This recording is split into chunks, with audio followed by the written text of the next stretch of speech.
So, most of us know the incredible story of the miraculous deliverance of the children of Israel from 430 years of Egyptian slavery.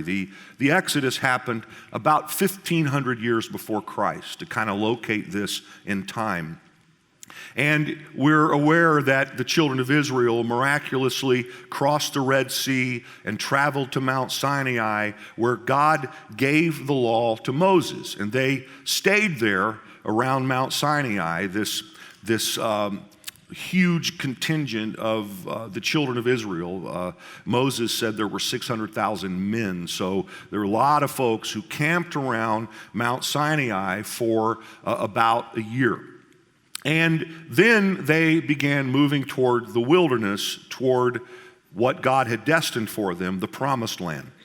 This should have only taken a few months, but as you are surely aware, it ended up taking 40 years. And the reason it took 40 years is fairly simple. God's people made him angry because they were ungrateful, and their ingratitude led to a lack of faith and an inability to seize the promises that God had destined for them as a people. Put bluntly, the vast majority of the Israelites in this story, 1,500 years before Christ, were ingrates. Now that sounds like a politically incorrect term, doesn't it? But an ingrate is simply an ungrateful person. And as you will see, God is not happy when his children are ingrates. So here's the story as they're just leaving Sinai and getting ready for what should have been a brief trip to the promised land.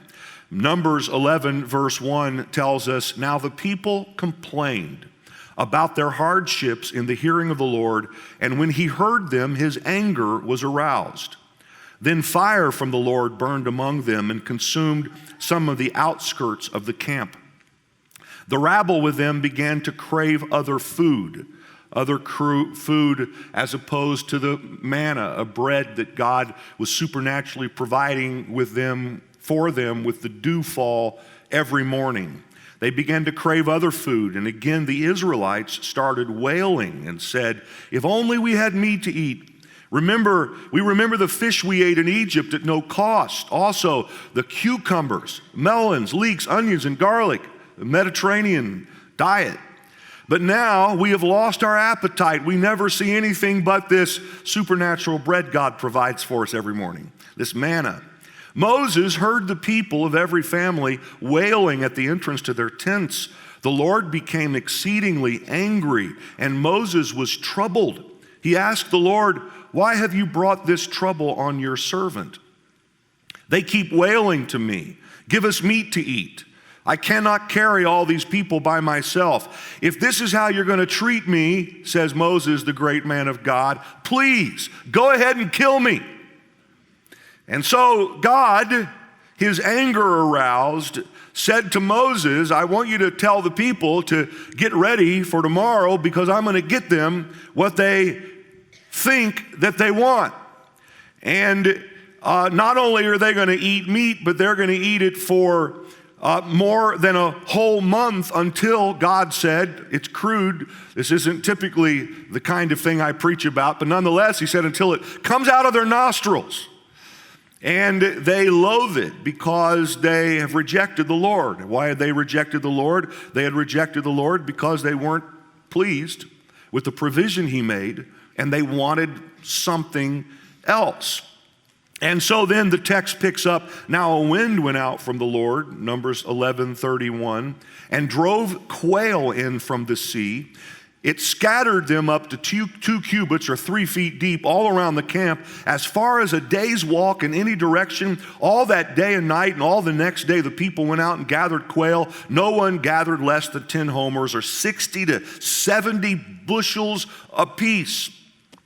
And while," the text goes on to say, but I'll just tell you, "the meat was still between their teeth, a plague broke out. And many of them became terribly sick, and some even died. And they created a grave there that has a kind of a well-known name. They called this place Kabroth Hatava, which means graves of lust, because these people who suffered this plague, because they got what they thought they wanted, were buried. Now, one well-known Bible commentator writes, this is probably hyperbolic language. Some of the way the story is told, very common in the writings of the ancient Near East, that there's a lot of hyperbole used.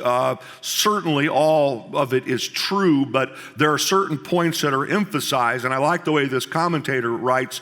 This is probably hyperbolic language, but it effectively communicates the truth that those who reject the perfect purposes of God find the alternatives nauseous and undesirable. This much is clear. The complaining of the people angered God, and God disciplined them. And then later, the situation gets worse, because the complaining of the people ended up causing God to not allow this generation of ingrates to enter the promised land. Now, why would God get so angry? Well, the reason is because he knew that ingratitude would keep his children from being able to enjoy the life he had dreamed for them.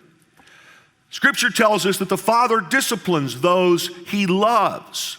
His discipline was not a sign of his dislike for his people. His discipline was a sign that he wanted them to learn what was necessary in order for them to grow up and to seize all the possibilities of their future.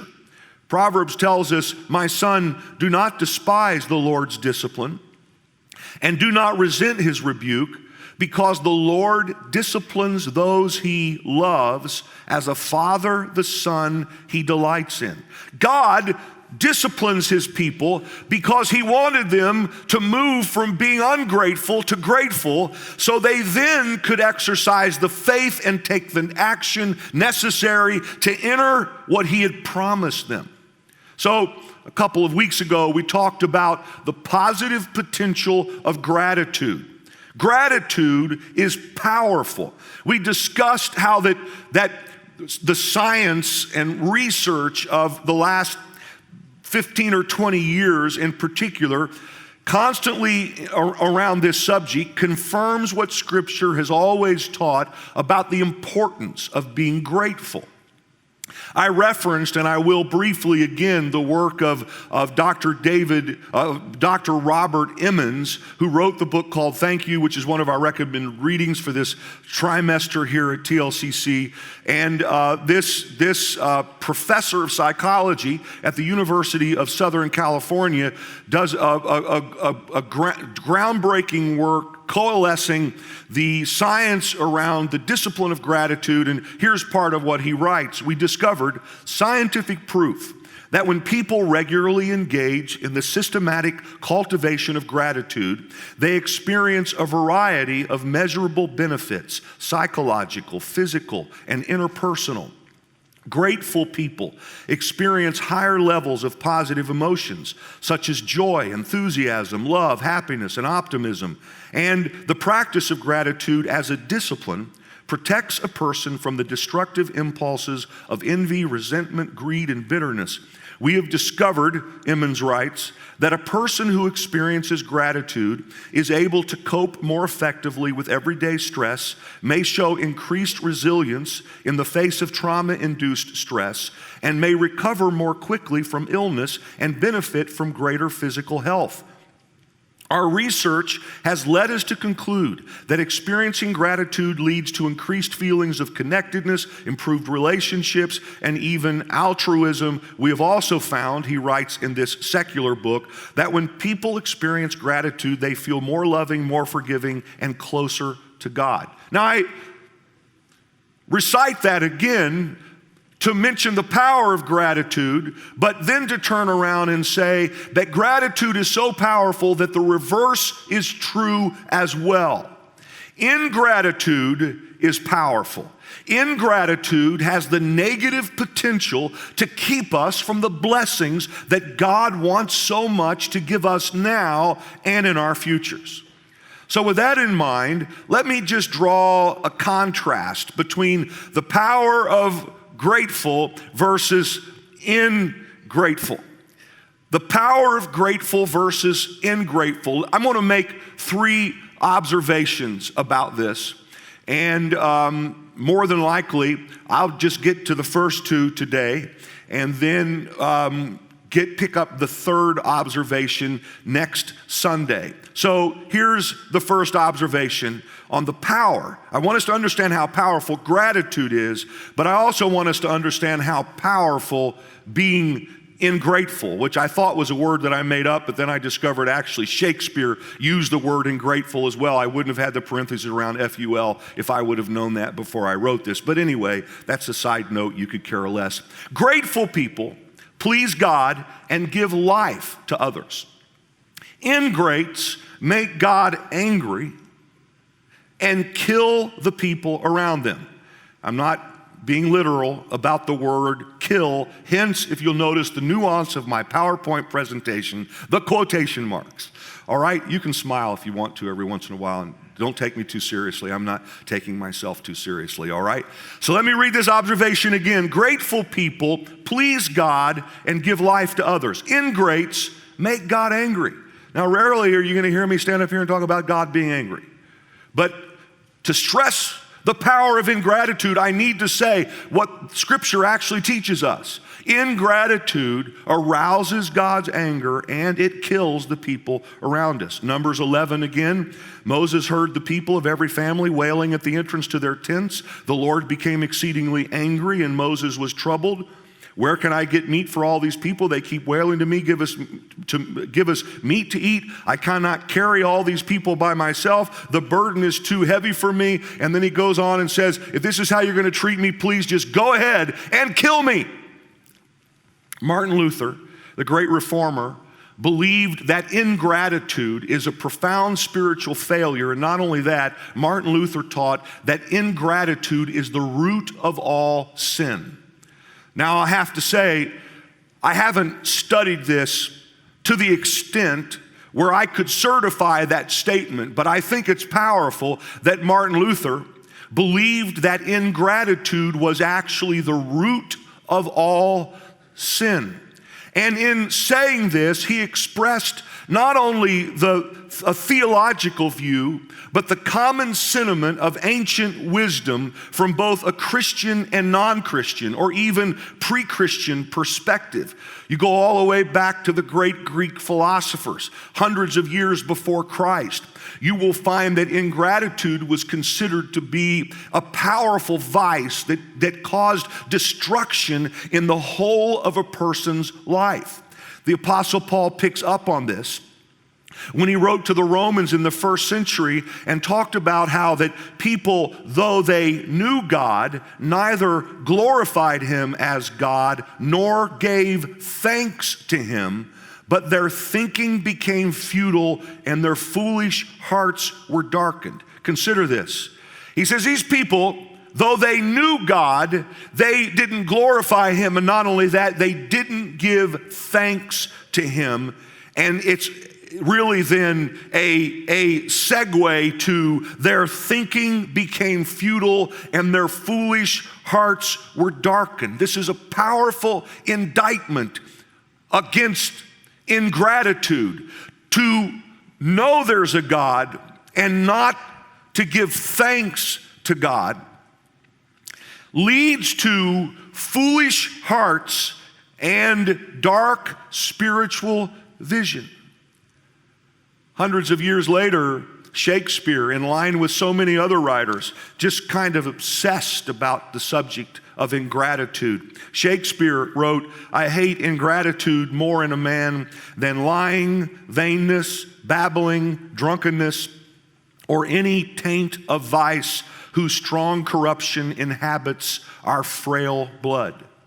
And in his plays, he presents ingratitude frequently. His plays are hotbeds of ingratitude. In his text, Shakespeare uses the terms ingrate, ingrateful, and ingratitude some 40 times, often modified by the adjectives monstrous, hideous, or grotesque. He saw an ungrateful person as monstrous and grotesque.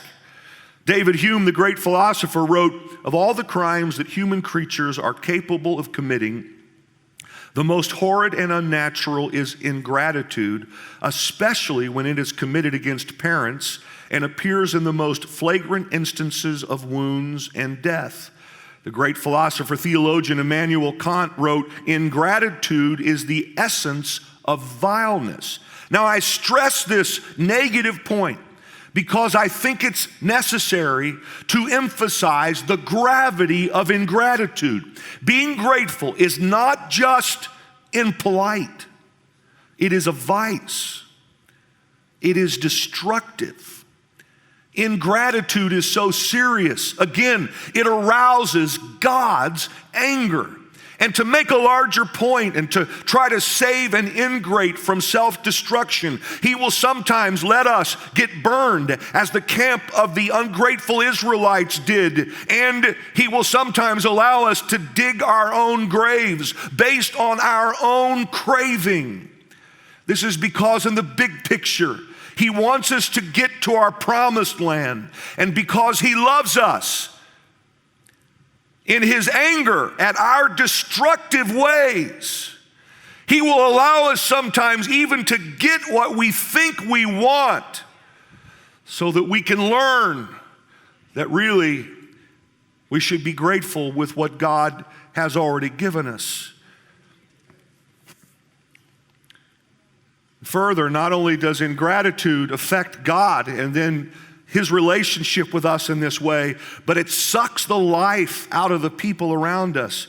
You end up with somebody as great as Moses saying, "I give up. If these people are going to continue to complain about their hardships this way, then just kill me." Now, this is not how you want your friends to feel, or your spouse, or your parents, or your spiritual leaders. But this is what happens when you're in the presence of constant ingratitude. It sucks the life out of the people around us. I have frequently over the years referenced the writings of Anne Lamott. I enjoy her writing style a lot. I don't always agree with her conclusions, but she's so descriptive in her stories. And in a book I read a couple of months ago called Almost Everything, she tells the story of her Aunt Janet, who was diagnosed with inflammatory breast cancer and given a year at most to live. And Lamott writes that she did all the chemo and radiation she could take, and then all the alternative modalities too, where the basic teaching was that love is the only truth and that truth heals. Lamott writes, she and I almost alone in our big family shared a belief that we were spiritual beings having human experiences, not vice versa, and that spirit, love, and truth were actual reality superseding the vagaries of our physical realities. She writes, her Aunt Janet missed a holiday after a diagnosis, and then the next Christmas she showed up at my Uncle Millard's house. We were all gobbling down dip, Gravlax, frankly I don't know what that is, and bourbon, enjoying the banter, insults, one-upmanship, and erudite, highbrow humor that defined our family. And Lamott has written previously to telling this story about how that when their family gets together, everyone, as a show of their own intelligence and kind of in the style of their family, engages in a lot of cutting humor. And sometimes to the point of almost seeing how much their humor can hurt one another. And she said this is going on, and Aunt Janet's sitting there with this cancer diagnosis and doing everything she can to live. And she said that as this is going on around the table, that her Aunt Janet grew quiet. Then she asked for our collective attention. She said that things had changed for her now, that she was fighting for her life. Her healing was dependent on loving environments and feedback, on continually giving and receiving love and positivity, and avoiding stress as much as possible. Therefore, she needed us to make a decision as a family whether we wanted to keep up our hilarious but hostile ribbing and self-doubt disguised as humor, which she had always loved and enjoyed and participated in, or whether we wanted her to join us for family gatherings, in which case we needed to change to a better station with more love, listening, and gentler humor. Lamont writes, we picked her. The fact is, ingratitude and the expression of negative emotions sucks the life out of people. And the reality is, whether a cancer diagnosis hangs over our head or not, none of us can really afford to have the life sucked out of us, can we? We need to be surrounded by life-giving people who speak life-giving words, and we need to be a person who surrounds others with the same. The fact is, there are certain negative emotions, and it seems that ingratitude may be the most serious of them all, that just kill people instead of give life to people. See, gratefulness pleases God and gives life to people. And I think each of us need to make a decision. And frankly, I have recommitted to this in recent weeks and months in my life. We need to be the people who make sure that we are expressing ourselves in ways that creates an environment that's pleasing to God and life-giving to other people. Ingratitude has powerful negative impact in our lives and the lives of others.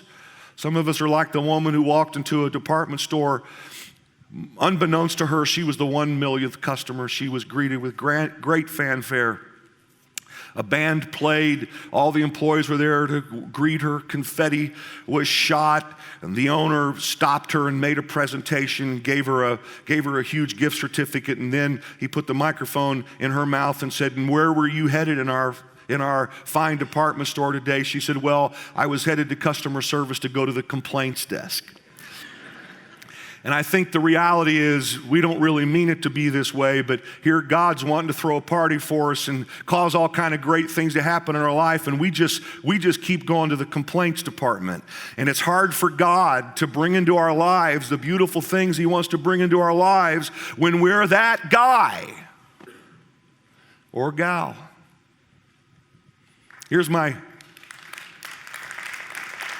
Thank you. Here's my second observation. It's that grateful people see the best in every circumstance, and ingrates see the worst in everything. Grateful people see the best in every circumstance. Ingrates see the worst in everything. So let's go back to our text here, Numbers 11, verse 4, where we're told the rabble with them began to crave other food. And again, the Israelites started wailing and said, "If only we had meat to eat. We remember the fish we ate in Egypt at no cost. Also the cucumbers, melons, leeks, onions, and garlic. But now we have lost our appetite. We never see anything but this manna." The manna was like coriander seed and looked like resin. The people went around gathering it and then ground it in a hand mill or crushed it in a mortar. They cooked it in a pot or made it into loaves, and it tasted like something made with olive oil.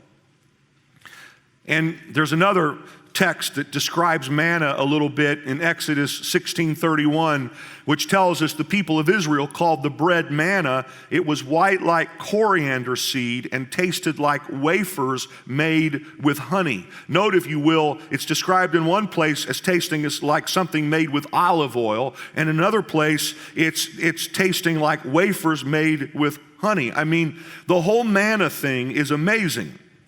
So God, as His people are walking through the wilderness on the way to the promised land, provided fresh bread every morning with the dew. And it could be prepared in a variety of ways. It could be prepared to taste like bread and olive oil appetizer in a fine Italian restaurant. or a sweet cake for dessert. It seems, by the way, that this wasn't the only food that they had either. There's not time to get into this, but it appears that they actually took flocks and herds out of Egypt. I think the issue is not that they didn't have any meat. They didn't have as much as they want, and it wasn't being prepared the way that they liked it. The fact is that in the manna, even as a supplementary food, there was all kinds of possibility. I mean, I like the fact that someone looking for a reason to like this could surely have found it. Do you want to make it taste sweet? Do you want it to make it taste Mediterranean dietish? Look at this. The manna was like coriander seed and looked like resin. The people around and gathering and ground it in a hand mill or crushed it in a mortar. They cooked it in pot or made it into loaves, and it could taste like something made with olive oil. It could taste like a sweet cake made for dessert. It reminds me of Bubba in Forrest Gump talking about shrimp. You may not know the scripture here, but you know about Bubba and Forrest Gump. Shrimp is the fruit of the sea, he said. You can barbecue it, boil it, broil it, bake it, saute it. There's a shrimp kebab, shrimp creole, shrimp gumbo, pan-fried, deep-fried, stir-fried. There's pineapple shrimp, lemon shrimp, coconut shrimp, pepper shrimp, shrimp soup, shrimp stew, shrimp salad, shrimp and potatoes, shrimp burger, shrimp sandwich. And then he says, that's about it. Well, when you look at manna, you could have said, we're sick of eating this every day, but if you look close enough, well, you could have all kinds of manna. See, one person looked at manna and saw something bland and unattractive. It's supernatural provision God is providing every day. And you can look at it and say, I'm sick of this miracle every morning. And in fact, I don't even want it. I want to go back to Egypt so that I can have fish prepared the way I like it. And by the way, it was free. Or you can look at it and say, look at all the possibility here. Look at what God did and all the things that we can do with this thing that God gave us. The fact is, an ingrate can find something wrong with everything. It's not enough. It's not spicy enough. It's not leaky enough. It's not garlicky enough. It's not clean enough. It's not big enough. It's never, ever enough. And I'll have to tell you, sometimes people will say, to me, kindly, they'll say that they appreciate, they feel when I preach that I'm authentic. Well, the reason that I'm authentic when I preach is I'm usually the one who needs it more than anybody in the room. I don't know how to not be authentic when I'm preaching things that convict me. And you're saying, well, we didn't know, Pastor, that you were a human being. Well, I think you did. But not only was all this possibility that people were missing, but the Israelites, like so many of us, didn't seem to understand that the manna was provision that God was making for a season. This wasn't the end game. If they didn't particularly prefer this miracle God provided every morning, that's okay, because if they just would have been grateful for it and kept moving towards a land flowing with milk and honey, they would in fact end up with a land flowing with milk and honey. I mean, that's where God was taking them. But while they were in the wilderness, God provides what they needed to get from here to there. But some of these people acted like that what they had was all they would ever have, and in complaining on what they had, they missed up on what they could have had. But it was only meant for a season. But they got stuck in that season for 40 years because they simply could not be grateful. It's, somebody could make it more complex than that, but that's really at the root of what happened. It's like God says, you don't like this? Well, I only was going to give it to you for a few months, but now you're going to have 40 years. You're going to grind it, you're going to bake it, you're going to make it, you're going to patty cake it, you're going to do all this stuff. The definition of the word prosper or prosperity or to be prosperous in both Old and New Testament, perhaps I should say it like this. The definition of the Hebrew word in the Old Testament, which is transferred in some variety of prosper, or the Greek word in the New Testament, which is translated in some variety of prosper, means, definitionally, it means the provision that is made on the way. It has to do with the journey. To be prosperous in God's economy isn't the end game. To be prosperous in God's economy is to recognize the provision that God is making all along the way to our destiny. It's not a certain amount, it's not a certain thing, it's not a certain this. It is the provision that God makes on a daily basis. And sometimes, it may not be what we're aiming for, and it's not the end game. It's just what God is doing for us to get us there. But guys, I can't stress this enough. I know I'm repeating myself now. If we don't, and I speak this to myself, I speak this to all of us, if we are not grateful for what we have at this moment, we're not going to be able to get the thing that God's really promised into our lives. So part of what we have to do then is we have to learn to, as I taught 2 weeks ago, I kind of start wrapping this up with this last thought this morning.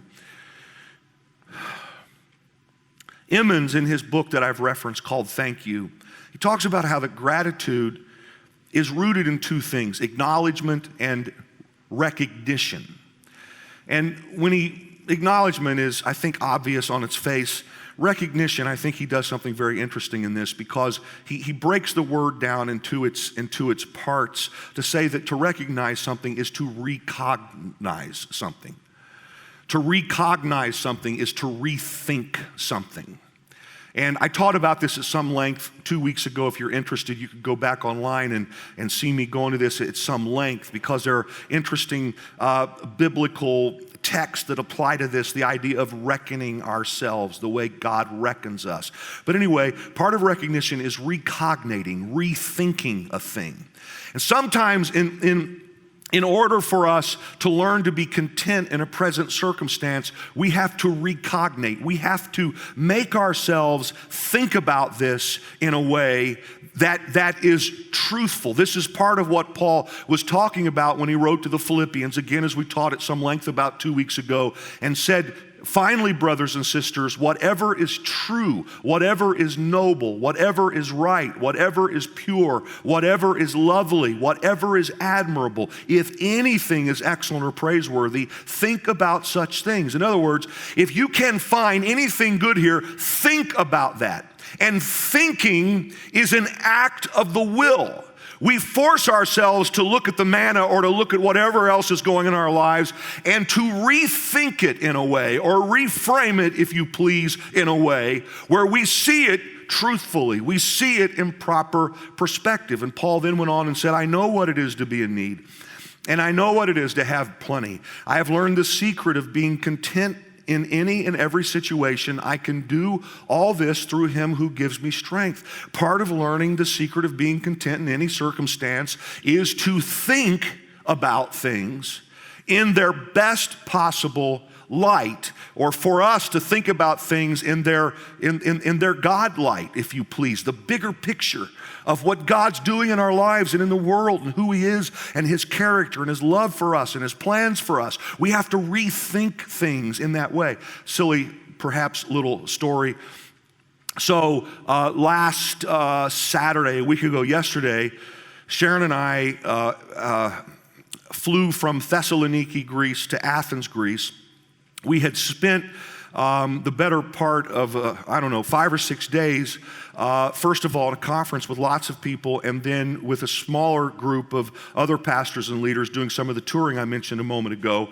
And we left that group, went back to Athens to see the sights in Athens, amazing things, Paul and Mars Hill and the Acropolis, and just such a blessing to be there.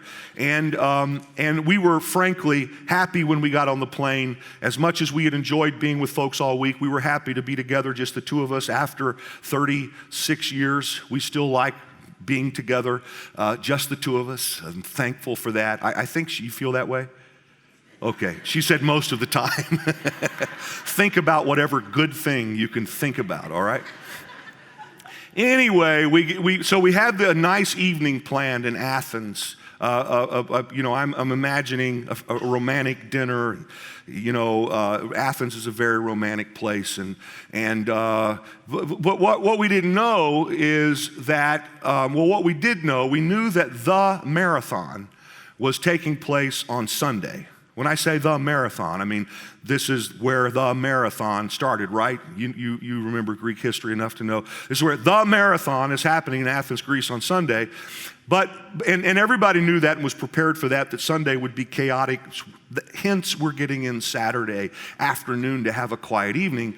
But what no one seemed to know, Athens isn't the most organized place in the world, actually, was that there was a 10K pre-marathon taking place on Saturday night where thousands of people were running and thousands of people were spectating. And most importantly, they shut down every road you could imagine. And our taxi driver who was driving us from the airport was only able to get us 1.5 miles from our hotel where we'd planned this nice evening. And we're thrust out of this taxi cab with 8 or 9 days worth with clothes in probably suitcases that were much too large, and forced to somehow find our way through street closings and 10K runners and thousands of people and dragging these suitcases on cobblestone streets. And it was hot, and I perspire easily, as you've observed over the years. And in fact, it's really hot in here right now, isn't it? But anyway, I was hot, and one of the wheels was broken on one of the suitcases, and our evening was messed up, and I was so grouchy. Yes, I was. And I was complaining about my hardships. Now, it's silly. I know it's silly. This is leeks, onions, and garlic silliness, right? You're in Athens, Greece. You're blessed. But we're lost. We're so lost. The stupid, in fact, I'm getting angry thinking about it right now. The phone wouldn't figure out where in the world we're supposed to go, and it's like people were sending us places just to make fun of the stupid Americans with too much luggage, and we're dragging these things, and we've probably walked about 5 miles, and we look at finally the dumb phone shows us where we're supposed to go, and we're still about 1.5 miles away from this hotel. And then we're walking through this crowd, and I feel something hit my back, all over my back. And I looked up, and I saw a balcony, and I assumed that someone had thrown something over the balcony, and probably water or a beer or something. But then I hear a guy behind me, a nice-looking young kid in really excellent English, say, "Sir, you have something on you." And he touches my back, and he comes around, and there's brown stuff all over his hand. And he said, "This smells like," well, I didn't think through this story very well, but his English was good, and I understood that he was saying it smelled like something extremely unpleasant, and he wanted me to smell it. I didn't smell it. I have enough sense to not do that, but he's got this stuff, and then probably only because I was so irritated, I just kept walking, thank God. And this guy chases me down the road, pulls Kleenexes out of his pocket, and he starts rubbing my back. And Sharon says, "Oh, it's getting worse." And he wants Sharon to start rubbing this stuff off my back. And all of a sudden, it hits me and Sharon at the same time. Athens is famous for its creative thievery, for the pickpockets.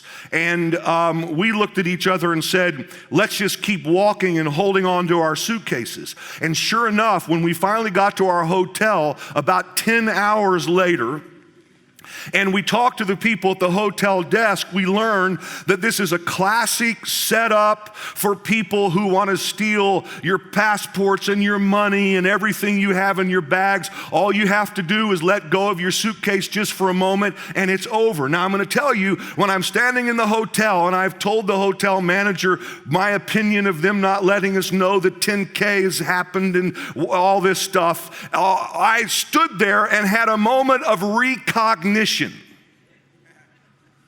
you understand? And the recognition was, we almost got robbed as they told us in the hotel, of everything we have in the middle of a foreign country, passports, money, clothes, and all the rest of it. And here I am complaining about disrupted plans and the lack of a romantic dinner in a nice place with my wife, and upset that I'm sweating. And by the way, the guy, as we discovered later, had actually thrown brown paint all over my clothes. And even though my clothes have been ruined, recognition says this could have been so much worse. I'm complaining about a relatively small thing, and if you please, God just saved us from something that could have been a pretty large thing. And it's a long story, but a pretty good story, right? To get to a very simple point, which is to say we must constantly come to these places in our life where we deliberately recognate what we're going through, where we are able to see the manna, and all of our circumstances may not be exactly the way we want, but we're complaining about hardships that when we recognate our circumstance, we realize that we actually have so much to be grateful for.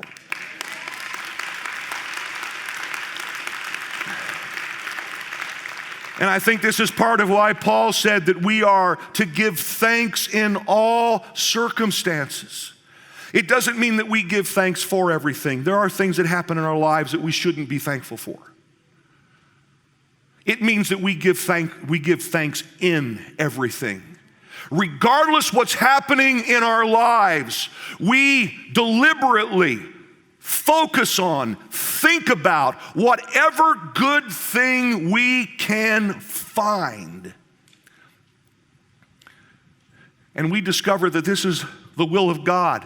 And it's when we get ourselves in that proper mind frame where we are thinking about the good things in our lives that God is able to then say, okay, now, what do you want me to help you with? What do you want me to do for you? Now, when we're on our way to the complaints department, God may not be standing there, with the big gift certificate to hand us. But when we get ourselves in a place of gratitude, you get a sense that God is saying, okay, now that we've settled this, hey, I have a land flowing with milk and honey, and I want us now to talk about next steps to get you where I've destined you to go. So next week, by God's grace, I intend to pick up with the third observation, which is something about grateful people sees future possibilities, and ingrates miss out on God's promises. Next week, I want to start to focus on how when we're then grateful, we are content, but it doesn't necessarily mean that we are satisfied. We're content, but it doesn't mean we aren't asking for more. God's plan for his children in the wilderness wasn't that they live in the wilderness. It was something they were passing through. God's plan was a land flowing with milk and honey. So somehow or another, we can learn to be content in a present circumstance, while at the same time, in a spirit of gratitude, our eyes are opened to possibilities in our lives. So I hope you'll come back and we'll pick this thought up next week. Would you please stand with me?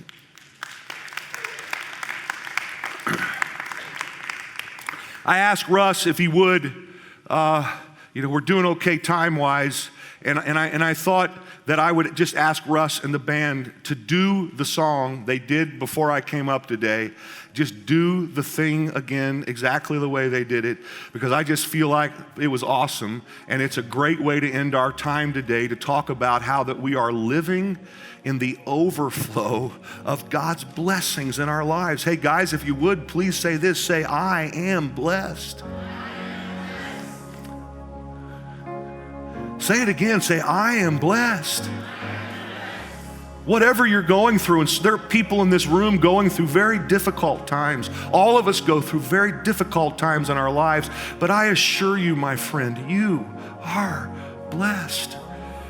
And if you can find a way to be thankful in every circumstance, God has great plans to lead you to the good and beautiful in your life. And then so many of us are just, we're just in places where we just know it. We are just blessed. We complain about leeks, onions, and garlics, but really, if we'll just pay attention just for a minute, manna showing up every morning, fresh bread from heaven.